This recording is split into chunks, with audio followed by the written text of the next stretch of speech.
Assalamualaikum warahmatullahi wabarakatuh. Perkenalkan, nama saya Muhammad Farhan Ilmi Nasution, NIM 210306068, Prodi Peternakan kelas B. Baiklah, sekarang saya akan mereview anatomi ovarium dan ovidik saluran reproduksi unggas betina. Terdiri atas ovarium, infundibulum, magnum, isthmus, uterus, vagina, dan juga kloaka. Yang pertama, ovarium. Ovarium ini merupakan tempat sintesis hormon steroid seksual, gametonesis, dan perkembangan serta pemasangan kuning telur atau folikel. Selanjutnya yaitu infundibulum. Infundibulum ini memiliki panjang sekitar 9 cm.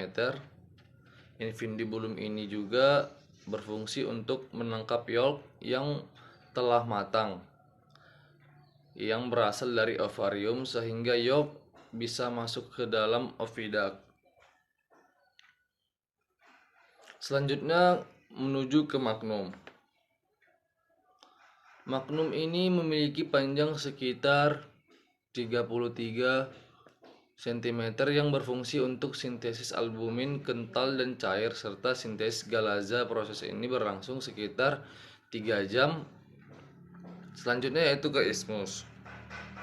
Isthmus ini memiliki panjang sekitar kira-kira 10 cm. Pada isthmus ini terjadi sintesis membran kerabang yang terjadi selama 1 hingga 2 jam.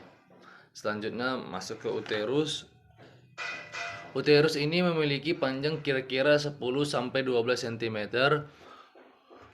Pada uterus ini terjadi dehidrasi putih telur atau plumping, kemudian pembentukan kerabang telur.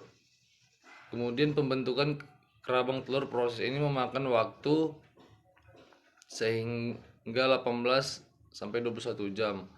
Selanjutnya yaitu vagina. Pada vagina terjadi pembentukan kutikula telur meliputi vagina secara cepat sekitar 3 menit. Selanjutnya yaitu kloaka. Merupakan bagian ujung di mana tempat telur akan keluar. Selanjutnya kita akan masuk proses sintesis yolk. Diawali dari kelenjar pituitari, yaitu melepaskan hormon gonadotropin yaitu yang menembus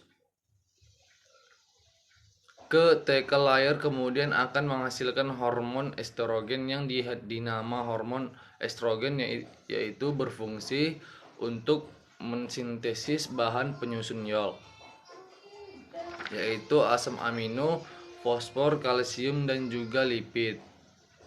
Proses ini terjadi di nukleus pada hati. Kemudian hasil dari sintesis pada hati ini akan menghasilkan beta lipoprotein dan juga vital-guanin. Yang beta lipoprotein akan menembus 2 lapisan yaitu thecal layer dan granulosa layer. Selanjutnya masuk ke vital-guanin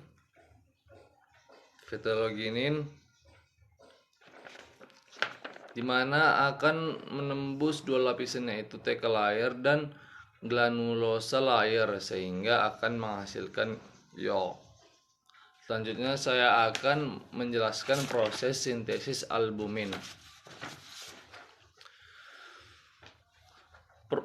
Terdiri atas albumin 54%, konalbumin 13%, ovomucin 11%, ovoglobulin 8%, lisosimi 3,58%, alfa dan beta ovomucin 1,5%. Terdapat juga protein yang levelnya sangat kecil yaitu avidin 0,05%, flavoprotein 0,8%, ova-makroglobulin 0,5%, ovoinhibitor 0,1-0,5%, dan papain homor 0,1%. Sintesis albumin terjadi pada magnum albumin. akan disekresikan dan dikontrol oleh hormon estrogen yang larut dalam lemak.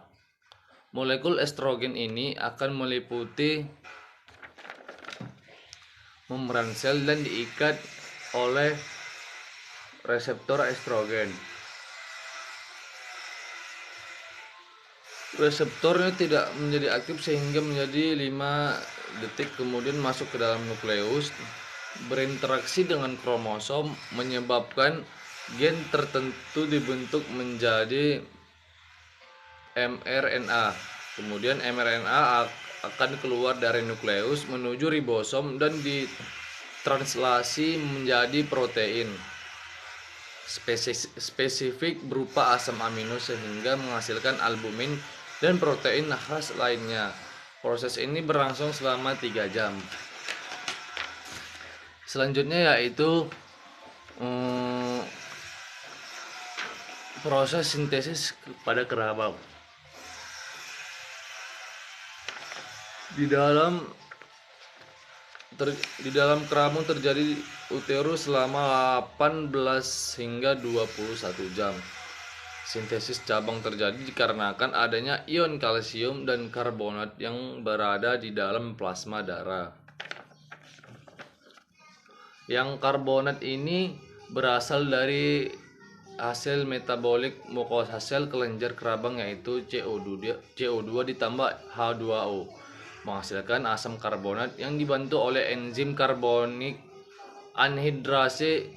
Kemudian asam karbonat ini akan dipecahkan menjadi HCO3 ditambah H positif. Kemudian asam karbonat akan masuk ke dalam cairan dalam kelenjar kerabang dan kemudian melepas hidrogen.